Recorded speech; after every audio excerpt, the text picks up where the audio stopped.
In the heart of a land where drums spoke before voices did, and stories were wiser than the elders who told them, there lived a village wrapped in warmth, laughter, and one forgotten lesson.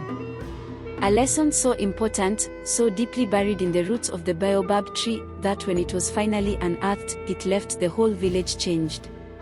So gather close, listen well, because this is a story every parent must hear.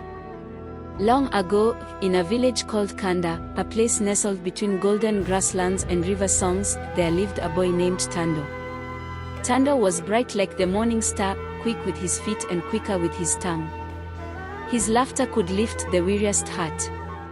Yet, beneath his joy was a longing that even his smile could not hide. Tando's mother, Amma, was the best weaver in the region. Her fingers danced on threads like fireflies at dusk. Her clothes were worn by chiefs and brides. But Amma's days were stretched tight. From sunrise to midnight, she worked. Wove. Sold. Counted. Wove again. Her husband had passed when Tando was only 2 seasons old, and from then on, Amma had become mother, father, and provider in one breath. To her, survival was love. And though her hands never stopped moving, she believed each thread she twisted for her son was a stitch in the fabric of his future. But to Tando, love was time. At dusk, when other children ran to the riverside with their mothers and fathers, holding hands, laughing at stories, Tando walked alone. He watched their joy like a hungry child stares at a meal just out of reach. And so, little by little, something shifted in Tando's heart. One evening, while Amma walked by the firelight, weaving patterns into a shawl for the market, Tando stood silently in the doorway. His small shadow stretched long into the room. "Mama," he said, voice barely louder than the crickets. "Yes, my son. Will you come with me tomorrow? To see the moonfish at the river? They are only here for one more night." Amma smiled but didn't look up. "Tomorrow is market day, my sweet. The fish will come again next season." "But you said that last season." Her hands never stopped moving. "I'm doing this for you, Tando. You know that, don't you?" Tando nodded slowly. But in his chest, something cracked, quiet as a dry leaf underfoot. The next morning, Tando didn't wait for breakfast. He slipped out while the sky still wore the stars. He walked past the river, past the fig grove, and deeper into the forest than children were ever meant to go. There, in the heart of the forest, lived an old woman, Mama Oliebai. Some said she was a witch. Others said she was older than the hills. But all agreed on one thing: she knew the truths no one else dared to tell. Mama Oliebai was boiling herbs when she saw Tando step out from the mist. Her face, wrinkled like sun-dried leather, did not flinch. "What do you seek, little river leaf?" she asked without turning. Tando hesitated. I want to trade something." Mama Oliebai stirred the pot with a carved bone stick. "Everyone does. What's your offering?" "My laughter," Tando said, voice shaking. "Take it. I don't use it anymore." That made her turn. Her eyes, clouded with age but sharp as thorns, locked onto his. Why would a child give up laughter? Because it hurts more to laugh alone. The fire crackled between them. Mama Oliebai stared for a long time, then reached into her bundle of charms. She pulled out a smooth, black stone. "This is the stone of Eki. It doesn't fix the world, but it shows the truth behind the smiles. Swallow it, and you'll see what hides behind people's eyes. You'll no longer feel alone, but you will never unsee what it shows you." Tando took the stone. It tasted like river mud and stung like pepper. But when it slid down his throat, the world tilted. That night, when he returned to the village, everything looked the same but felt different. When his friend Zuba waved, her smile shimmered like glass. Behind it, he saw fear of not being good enough. When the blacksmith laughed at a joke, Tando saw a heavy ache in his chest, the pain of a child lost long ago. And when he looked into his mother's face, he saw exhaustion, yes, but deeper still, a river of guilt and love too tangled to speak aloud. He ran. Not from them, but from what he now understood. He sat under the baobab tree and cried, not for himself, but for all the masks people wore. For the next few weeks, Tando spoke little. He helped elders without being asked. He spent time with children who others ignored. Something in him was changing. Amma noticed. "What troubles you, my son?" she asked one night, brushing his hair back. Tando looked at her, and for the first time, didn't just see a mother too busy, he saw a woman fighting storms with bare hands. He didn't answer. Instead, he hugged her tight. Amma dropped her needle. "Forgive me," she whispered. "I thought I was building your future. I didn't see I was leaving your present empty." They sat together in silence, the fire crackling, and for the first time in many moons, they simply were, with no cloth, no thread, no selling. Just mother and son. But peace, like dry season rain, does not come without cost. One morning, Tando woke up and found the world dull again.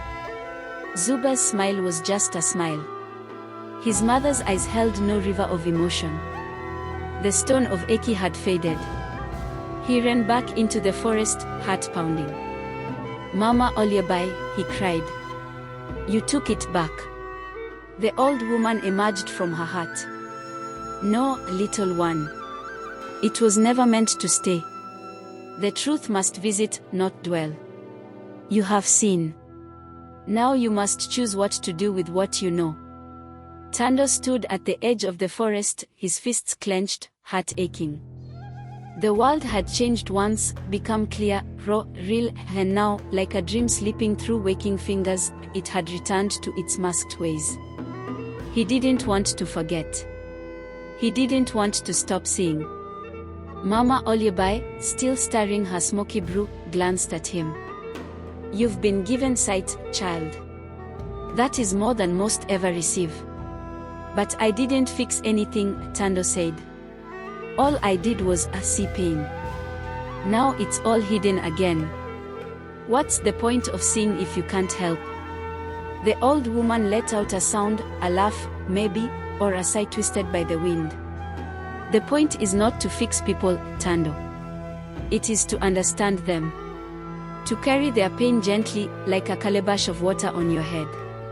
If you remember their truths, you will walk differently. Speak differently. Love differently." With that, she handed him something small, a pendant shaped like an ear. "Keep this," she said. "It is not magic. But it reminds. The world doesn't need more loud mouths. It needs better listeners." Tando took it and bowed. When he left the forest, the air felt heavier, but in his chest, something had lightened. Back in the village, things were the same, on the surface. Children played. Elders argued over who had the ripest yams. Drums still beat every moonrise. But now, Tando moved differently through it all. Not like a shadow, but like a thread. He began sitting with elders, not to speak, but to listen. He sat beside lonely children under the fig tree. He helped his mother at the market, but not silently. He asked her about her dreams. Not just the waking ones, but the ones she buried with every sunrise. And for the first time, Amma allowed herself to speak. Not as a weaver, not as a widow, not as a strong woman, but as a person with cracks and hopes of her own. She told him stories. Of how she once wanted to dance. How she feared she was failing him even when her hands were full of work. How she lay awake many nights, wondering if love without presence was love at all. Tando said nothing. He only held her hand. And through that silence, healing began.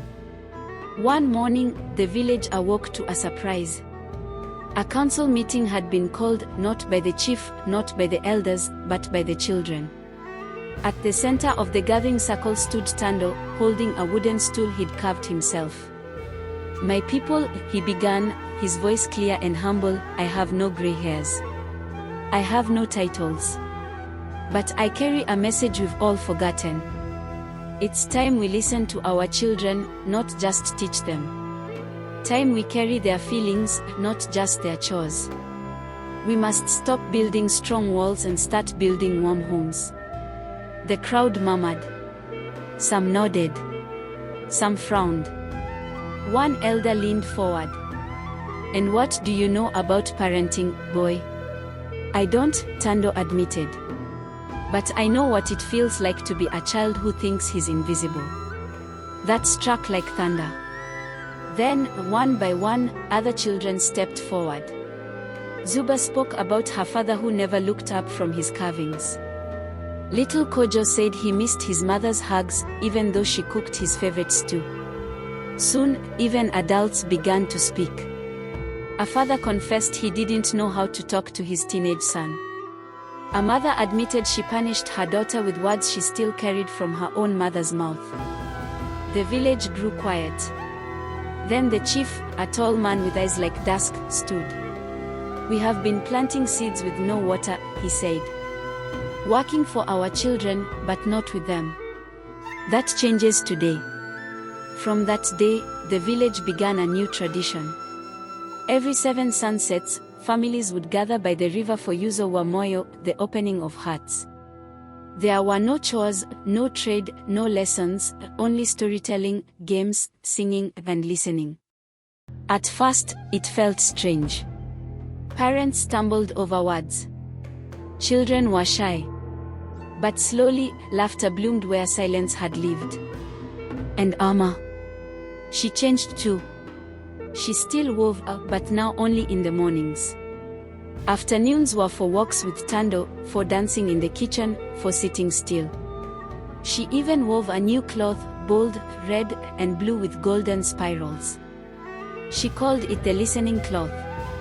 She wrapped it around Tando every time he felt invisible. You are seen, my son, she would say. Even when I am tired. Even when I am wrong. I see you. Tando grew. But he didn't grow hard like many do. He grew soft, yet strong, like the fig tree that bends but never breaks. He no longer needed the stone of Eki. He had become a stone himself, not heavy, but rooted. A place others could rest. Years passed. Tando became a teacher. Not in a classroom, but in life. He taught by how he moved, how he listened, how he forgave. And he never stopped wearing the pendant Mama Olebai gave him, the little wooden ear, smooth with time. The village of Kanda also changed. The old clay huts gave way to homes of sun-dried bricks, but the heartbeat of the village, the fire circles, the drums, the stories, remained alive. What had once been Yuzo wa Moyo, the weekly opening of hearts, was now tradition. Every 7th night, families still gathered under the great baobab tree, bringing food, laughter, and silence, sacred silence, where children could speak freely and parents were taught to listen with their hearts, not their tongues. One night, as fireflies blinked between the huts, Tando sat with his own son, little Kolu, who had just returned from school. Baba, Yari said, do you think children understand love better than grown-ups? Tando chuckled. Children feel love faster. Grown-ups forget, then remember. That's why stories matter. They remind us. That night, as the stars listened above, another cycle began, a new generation rooted in presence, not just provision. Babu, Kolu whispered, can I ask you something? Something big. Tando nodded, smiling as he gently stroked the boy's hair. The bigger the question, the softer the voice. Ask. Kolu hesitated, then said, why do some parents love their children but still hurt them? Not with sticks, but with forgetting. Tando paused. The wind rustled the branches above, as if even the trees leaned in to hear the answer. He placed a hand on Kolu's chest. Because love, my son, is not only a feeling, it is also a skill. And many parents were never taught that part. They think feeding and clothing is the full recipe. But love needs presence. Listening. Play. Apology. Touch. Time. But why don't they know that? Tando looked up at the stars just beginning to blink into view. Because many of them were also raised without those things. They are carrying broken tools, trying to build whole homes. Kalu thought for a while. So what do we do, then? Tando smiled. We sharpen our tools. We become what they never received. And we forgive them, not always with words, but with better actions. Kalu reached into his pouch and pulled out a stone, round, black, smooth. I found this near the river. It made me think of your story, the stone of Eki. Do you still have it? Tando shook his head. No, Kalu. It was never meant to stay. What I carry now is the memory of what it gave me.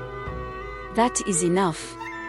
Then, as the moon lifted above the horizon, casting silver light over the land, Tando rose slowly, joints stiff with age, and walked with Kalu to the fire circle. Tonight, it was his turn to tell a story, not as a father, but as a messenger for every parent and child listening in the dark. He stood before them, his voice still strong though softened by age. I was once a boy, he began, who thought love meant being seen. But I had a mother who believed love meant working until her hands bled. We were both right and both wrong. The fire cracked. I wandered into the forest to escape a hollow I didn't understand. And there, an old woman gave me a stone. It showed me pain hiding behind every smile. It broke me. But it also built me into who I am now. The crowd was still. No one interrupted. I tell you this not because I am wise, but because I have seen. Children do not need perfect parents. They need present ones. Parents do not need obedient children. They need honest ones. But honesty is earned through listening, not demanded through silence. He looked around, at the parents shifting in their seats, the children staring up with wide eyes. Tonight, I ask each of you this, what is your child's heart asking that you've been too busy to hear? There was silence, and then, as if the air had grown too heavy, tears began to fall. Not loud, not many. But enough. Tears from mothers who remembered their own childhood wounds. Fathers who realized they had been mirrors of the strict voices they swore they'd never repeat. And children who saw, for the first time, that even grown-ups cry. Later that night, a mother took her son aside and said, "Forgive me, my child. I didn't know I was disappearing." A father knelt and held his daughter's hand. "Teach me how to talk to you better." And in the quiet glow of those small, tender moments, the village healed just a little more. Tando, watching from the edge of the firelight, closed his eyes. He knew the story was no longer his. It now belonged to them all. And so, dear listener, if you have followed this story to its end, then know this. Parenting is not a performance. It is not perfect. It is not silent. It is a living story, told not with gifts or rules, but with time, presence, and ears willing to hear what isn't said. Because one day, a child may grow quiet. Not because they are at peace, but because they no longer believe you'll hear them. So today, tonight, this very moment, put down the phone. Turn away from the rush. Look your child in the eyes. Ask them, "What are you trying to tell me that I haven't heard?" Then listen. Truly listen. Because that could be the moment, the very moment, that saves their heart. Make sure to like the video and subscribe, as the stories are just about to get better.